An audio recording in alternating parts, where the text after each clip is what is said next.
Good morning and welcome to your Friday Sports Buzz. I'm Charlie Rutter, it's 11 AM on the 19th of January and here's what we have coming up on today's show. We visit a fighting gym to preview an upcoming local MMA event, Dan Palmer catches up with Mark McAdam about this weekend's AFC Bournemouth game, and Olly Weller pays a visit to former squash national champion. But first, a school in Dorset had a special visitor this week. We sent Sam Smart to find out more. Can you imagine being at school and then being run a sports session by a former two-times world champion? That's exactly what happened at Claysmore School last week, as I went to find out. This is Jerome Kaino, a player who won 83 caps for the All Blacks, winning 2 World Cups and 5 rugby championships. He is widely regarded as one of the best flankers of his generation. However, on Friday he made a visit to a school in Dorset. Here at Claysmore School near Blandford, they were fortunate enough to have the opportunity to welcome such a big name. After his retirement in 2021, Kaino has been focused on his new coaching career, working as a skills coach with French club Stade Toulousain.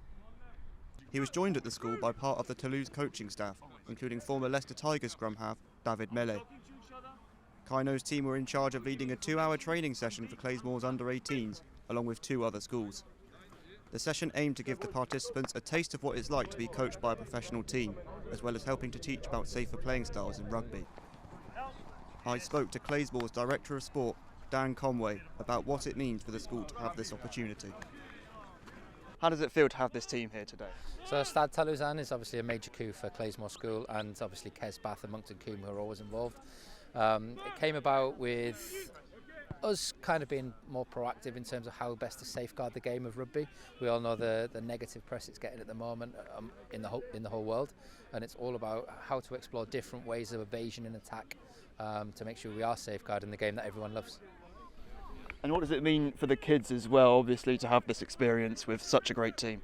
Yeah, so obviously Jerome Kaino is a major part of Stade Toulousain coaching team, and the kids have got a great opportunity being thrown at them. Obviously, the game of rugby is very similar in all walks of life. However, it can be coached in different ways, and the big process of evasion and establishing how to evade contact in attack is obviously the major importance of today. Great. And is this something that you're looking to do more of in the future as well? Do you think maybe this will lead the way to maybe more people coming here? Yeah, hopefully. I mean, our nature as Claysmoreans is being proactive and offering the best possible practice for our students as we can, and we hope that this event is going to continue for years to come, and perhaps Bath will be invited to Toulouse next year that we can piggyback onto. But this event isn't just important for Claysmore School. The Toulouse coaching team also enjoyed the chance to coach in a new environment with a new group of people. As well as this, they found it important to teach the next generation about the importance of playing rugby safely in order to reduce the amount of injuries in the game. I managed to speak with Jerome Kaino to get his thoughts on the event. It's a once-in-a-lifetime chance for me as a young coach based in France to come over and share what we know from a rugby perspective, but also learn from different teams, different environments, to be able to evolve in rugby, but also create a more safer rugby community. And for you, if you were a young kid here and you were in the presence of a 2-times world champion, how do you think that would make you feel? How big of an impact do you think you'll have on the people today? Oh, mate, it's a privilege for me to be here, to be able to share and to be able to participate with the students. But yeah, I remember when I was younger and had a lot of my idols or well-known rugby players who would come and visit our school, and for me it was such it's memories that I always hold dear. So for me to be here, it's really special. But yeah. It's great to be able to mix and mingle with the students, to be able to share some of my knowledge that I've learned, so it's great. So, it was a great experience for everyone involved. And who knows, maybe the session here will be a catalyst for some of these guys to have a career as successful as Jerome Kaino's, and maybe even win 2 World Cups for England. Sam Smart, Buzz News.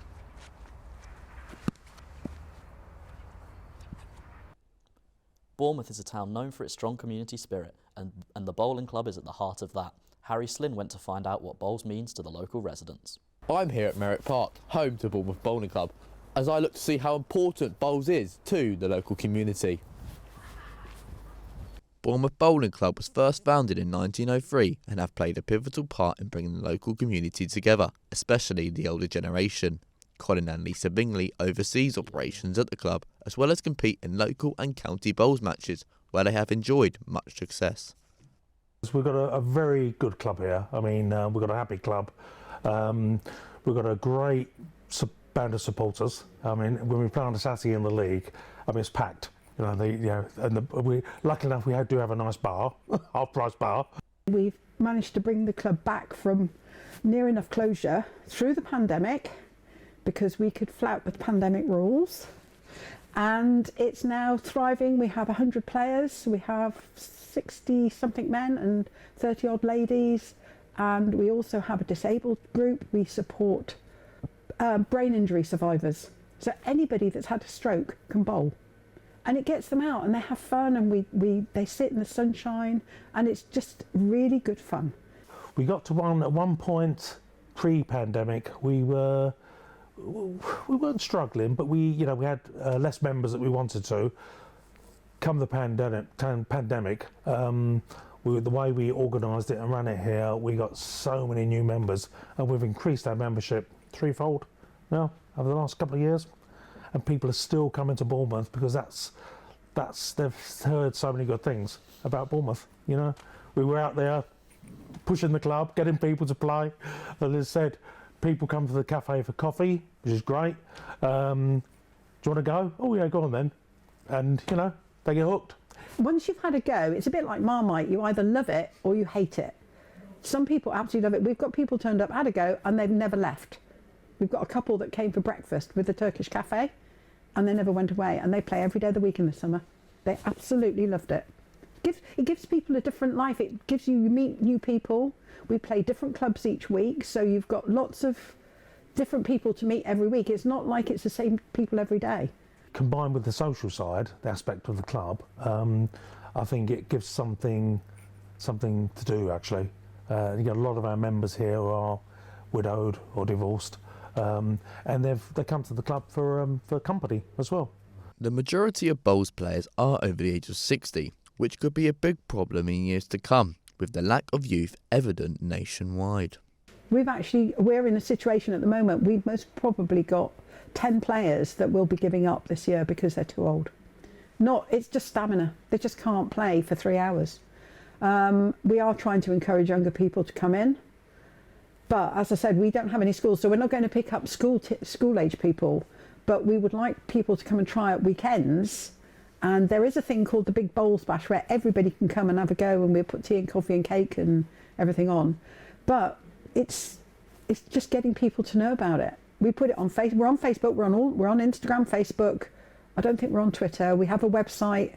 We advertise. We've tried flyers, and nobody turns up. The problem is most of the games are during the working week, and the men's league is on a Saturday, but the ladies isn't. It's on a Thursday afternoon. Well, if you work, you can't play, and we cannot get them to change their minds. So, depending on where you live, there is youth involved, but just not at this club. We've gone the other route and gone towards people that are suffering from injuries and giving them a life back, because we've actually been very lucky, and we've just managed to get 2 disabled wheelchairs. You need special wheelchairs for the greens so they don't damage them, and we've just been given 2 brand new ones. So we can now support even more people.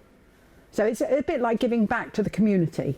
With Lisa set to be named president of Hampshire County Bowls, she expressed her eagerness to dive headfirst into her new role. Some of it needs to be more modernised, and it's actually getting the influence at the top.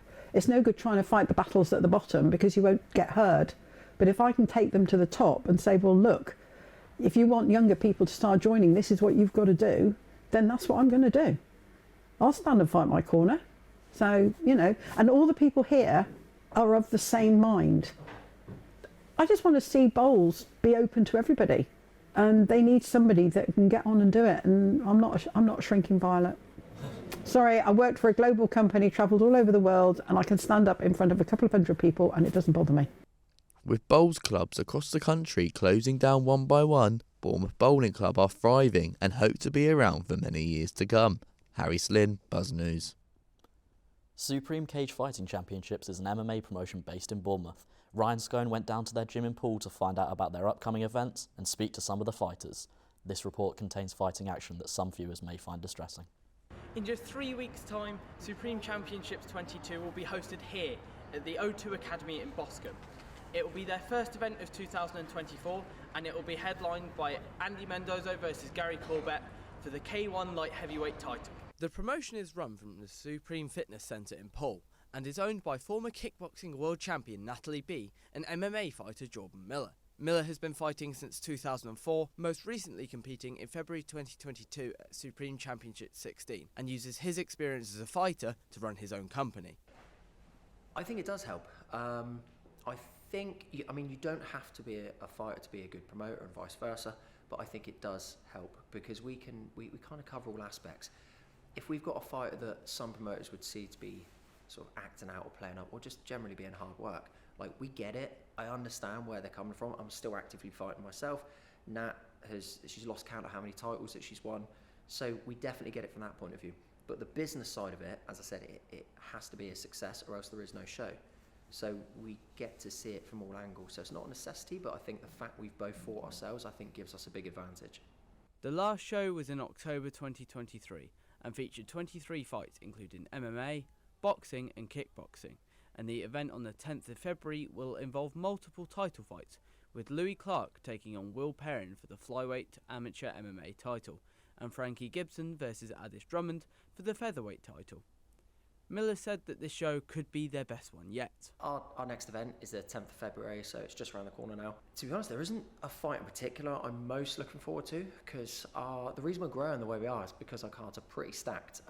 Generally, you can walk into 20-hour events and you know if it's Supreme Championships, you know they're going to be good fights. They're very well matched. Our own team, I think we've got 12, 13 fighters on. They've all got hard fights, but we've trained them well. So basically all of their fights I'm looking forward to. Damien Carter is the 11th best amateur MMA fighter in the UK and has fought at the last 2 events, winning twice via KO or TKO. At Supreme Championships 21, the Englishman beat Jacob Zilberman. He's undefeated and is positive about his chances for his upcoming fight. Prep's going well, so yeah, putting the work in. Yeah, I'm confident going in there. Definitely, it doesn't matter who you put in front of me at the end of the day, we can tailor around it and it's going to be the same result. So yeah, I'll be lifting that amateur heavyweight belt by the end of the night, no doubt. They've held 8 events in Boscombe after moving from the Bournemouth International Centre after the COVID pandemic. They hosted 4 fight nights in 2023, but for Supreme Championships 2024 could be a lot bigger. As we're growing, we've got big expansion plans. We are actually moving out of the area. We're staying in the area, obviously, but we're moving up towards London. We've got a few venues we're looking up north as well. So this year we might be doing as many as 10 events. So we are going to spread around a little bit. We might be hitting that point where we're potentially kind of almost breaching our own capacity, which is a great problem to have. So later on this year, we probably will be looking potentially at a bigger venue, a much bigger venue. Ryan Scone, Buzz News. Now it's time for an update on the national sports news. Let's go live to Noah Smith, who's with us in the studio now. What can you tell us, Noah? Thank you, Charlie. Well, we start off with Andy Murray and his elimination from the first round of the Australian Open. The 3-time Grand Slam champion was beaten comfortably by Thomas Martin Etcheverry, and Murray said after the loss that there was definitely a possibility that this game was his last ever in the Australian Open. Later on in the week, Emma Raducanu lost in the second round of the Open by Wang Yifang. Katie Boulder and Jack Draper's eliminations on Thursday mean that Cameron Norrie is now the only British player left in the competition. Next up was the FIFA Best Awards, which saw Lionel Messi and Aitana Bonmati win the men's and women's awards respectively, whilst the English national team saw 2 winners, head coach Serena Wiegmann winning Best Women's Football Coach and goalkeeper Mary Earps winning Best Women's Goalkeeper. Everton and Nottingham Forest were both charged with breaking Premier League financial rules. The Premier League will look into the charges later this season and could result in points deductions for both clubs. British and Irish Lions announced the first ever women's tour in New Zealand in 2027. The tour will be held in September and will feature 3 test matches against New Zealand. FA Cup action on Tuesday saw EC's potential clash with Manchester United disappear after losing to Newport County. Elsewhere, Championship side Bristol City pulled off an upset by beating Premier League side West Ham. Now to this week's transfer roundup, and we start off with 2 loans away from AFC Bournemouth, first of which being Joe Rothwell moving along the south coast of Southampton, and the other being Hammer Traore's loan to Napoli, which includes a £21.5 million option to buy the player. Whilst former England captain Jordan Henderson terminated his contract at Saudi team Al Ettifaq to join Ajax. Paul Town made 2 loans ahead of this Saturday's game against Swindon Supermarine, with Kaya Tashko and Frankie Monk both extending their stays at the club. However, whether they'll be able to play the game is still up in the air after Tuesday's postponement against Winchester City. I went to Poole to take a look at the situation. I'm here in Tattenham, the home ground of Poole Town FC, to talk about a club who've only had 2 home games in the past 3 months. I spoke to the chairman of the supporters club, Dan Wilson, to find out more. So I kind of want to first ask about, obviously, your appointment just over a week ago now. Yeah, last Monday.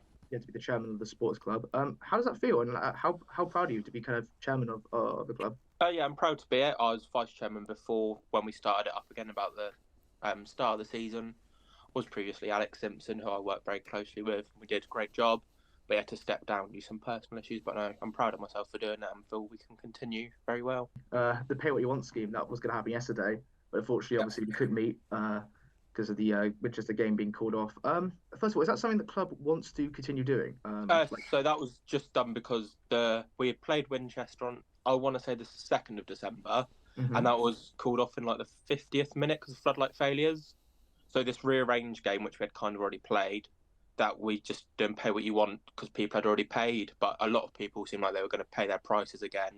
And in the past, I believe, when we have done pay what you want games, we'd get a normal amount of what we'd receive on the gate. Yeah, so I think we'd sometimes have more people in, which might pay a bit less, but a lot of people pay, especially because a lot of people know the issues we've been having and not having home games. I was going to say, do you think that you'll do that kind of scheme for your rematch, like not rematch, but your kind of when the game actually happens though against Winchester? I believe so. I'm not 100% sure, but it was as soon as the game was called off, pretty much it was announced that the Winch game will be pay what you want. So whenever that's rescheduled for, I imagine it'll be that again. Well, the club's kind of suffered, I guess, given over the last few months. You know, you've only had over the last few months, you've had 2 home games, I want to say. Yeah, we had Harrow just before Christmas, and then before that, I think was the Winch one that went. It's the start of November, I think. Yeah, so it's been a nightmare. Yeah, how frustrated are kind of fans about that? It's just gutting, really, because we all want to watch football. It's why we're involved with the club, but it's just we know it'll come, we know it'll get better. And we know we'll eventually get to watching some games. And last year, when we had a run of, I think, 7 Tuesdays in a row, we were really good. So just hopefully we can keep that run if we do have to play a lot of games. But just when it becomes issues and money issues, and it's annoying, it's frustrating, but we've learned to deal with it, I think. Yeah, we'll look at the financials. How kind of like how has it impacted how the club, like how the club's doing at the moment? 3 months without a home game. That's obviously going to do something, you'd imagine. Well, yeah, I think fans are frustrated and so, but it seems that everyone's in high spirits. Everyone's excited to get back. The games we've not exactly been poor. We've been picking up some good results away from home, and even when we have played at home, we've been played quite well. So it's just looking forward to it. Really, everyone was buzzing for last night, but hopefully we can make that happen Saturday. With Poole Town set to host Swindon Supermarine, players, officials, and fans all hope that this game can end a run of cancellations and postponements. Noah Smith, Buzz News. AFC Bournemouth are back in action this weekend after the winter break. Our reporter Dan Palmer caught up with Sky Sports journalist Mark McAdam to discuss the upcoming fixture and the ongoing January transfer window. We're well into the transfer window now. What would you like to see Bournemouth do in the remaining days of the window? There's been a couple of outgoings, but no incomings as of yet. What do you think they need? Well, I think they need to carry on in the same vein that they've approached every single window. You've just seen over the course of the last 48 hours, the likes of Nottingham Forest, the likes of Everton being charged for, going over their profit and sustainability, requirements. And, as a Bournemouth fan, I want Bournemouth to be sensible, attack every window in the right way, but do it in a sustainable way and in a way that the club can afford. That's paramount. Wages, player acquisitions, agents' fees, everything they do needs to be done sensibly. And of course, stick to the same philosophy. Young, hungry, exciting players that have got something to prove in the Premier League, players that can be developed and nurtured and improved, and add something to the group. And of course, can fit into the mould of playing good, exciting football. So yeah, that's always the remit. This window is a little bit different, perhaps because in previous windows, there has always been a remit to try and go and get new players, get new faces, spend a bit of cash and build the squad. At the minute, because so much of that work was done in the summer with over £100 million spent, they don't need to be too proactive in the window.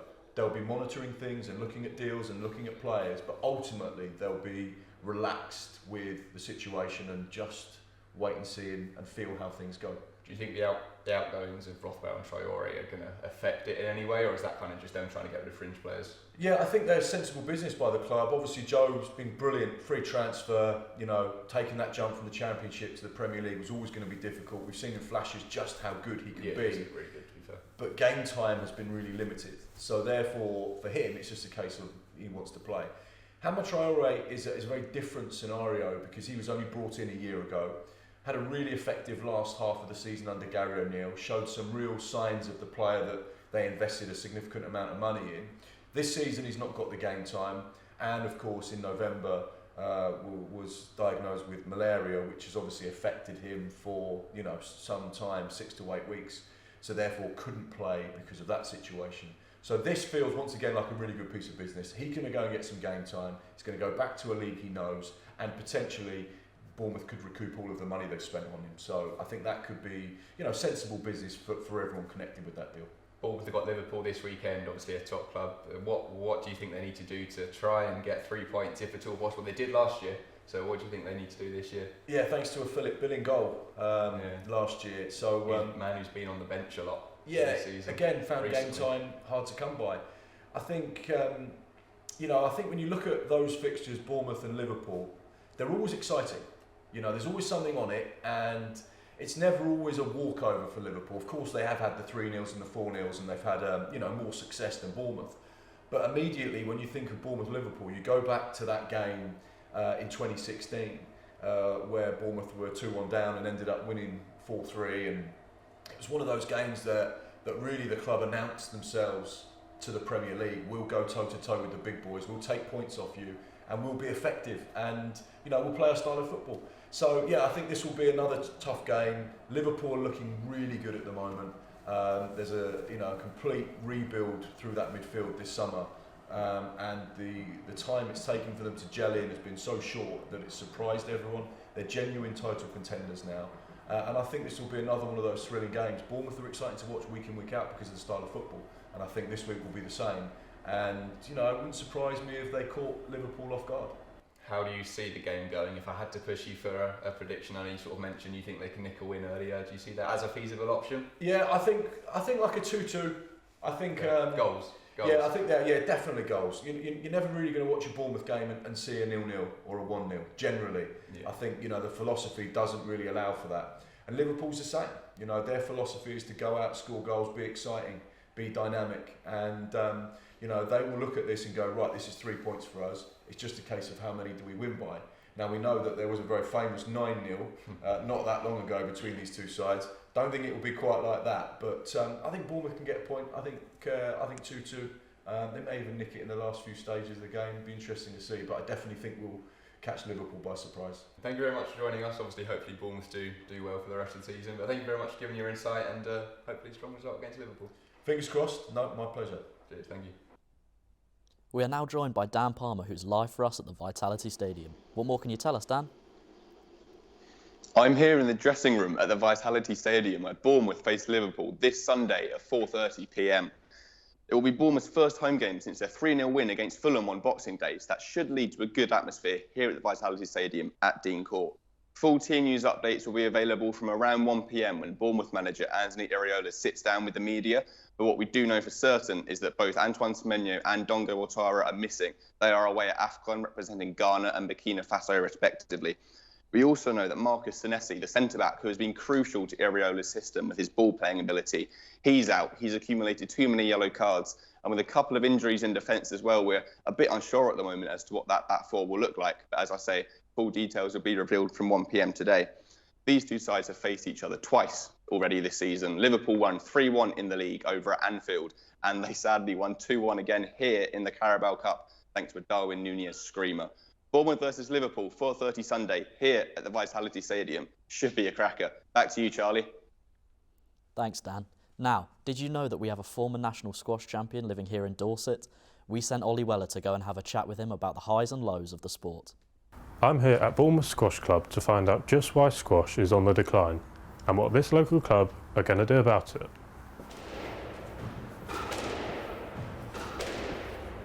Martin Greenslade and Julie Packwood both run Bournemouth Squash Club, and they've worked together for 36 years. They previously owned a squash club in Poole before moving to Chapelgate. They explain their roles along with Martin's illustrious playing career.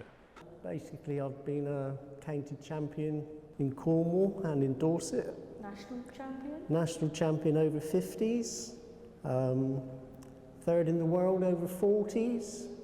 Over 50s England national champion. I've played for England over 35s, 40s.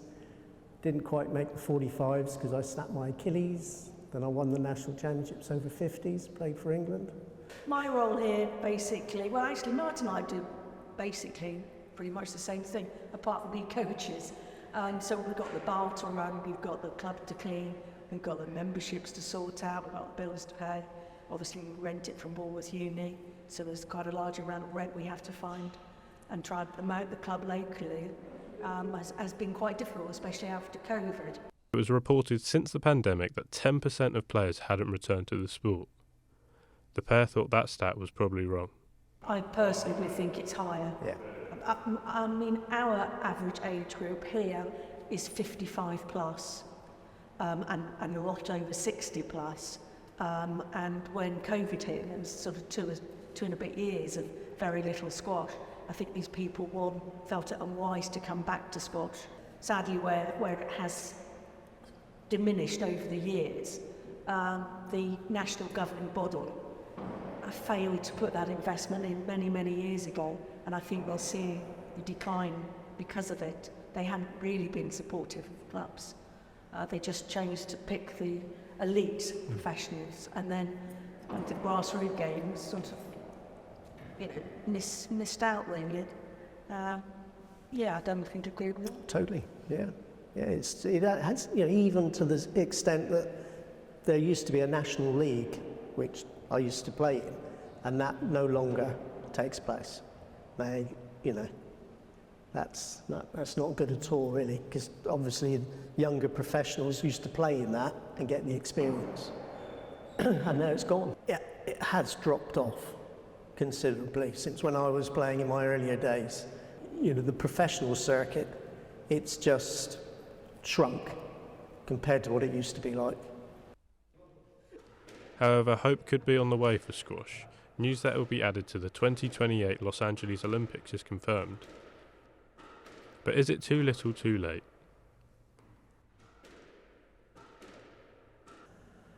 Oh, it's massive. Although it's not definitely in for good, it's one of those sports where they'll trial it. But it's a shame it didn't happen in London. If it happened in London, that would have given the game a big boost. I think it's possibly a little bit too late. Could be a bit in too some late ways to get the next generation, because over the last 30 years, it all seems doom and gloom, which it doesn't mean to sound, but we've lost 60 courts in the Dorset, Hampshire area. Easily. 60 courts, which is they've been turned into gyms. They've just gone. It's hard to think where this new generation is going to come and stay with the game. I asked what they're going to do about getting the new generation into squash to make sure the sport doesn't die out. We lend out the rackets free of charge, a bigger, slightly bouncier ball to make the game easier to adapt to. Obviously, they just pay a court rental. We'll be trying to get them to play a bit of racquetball because it's so much easier to get a rally going and then hopefully feed them into squash. With the popularity of squash dying out, it desperately needs some life injected into it. And these two still believe that the game does have a future. Olly Weller, Buzz News. From me and the team here at Buzz, thank you for tuning in. Goodbye for now.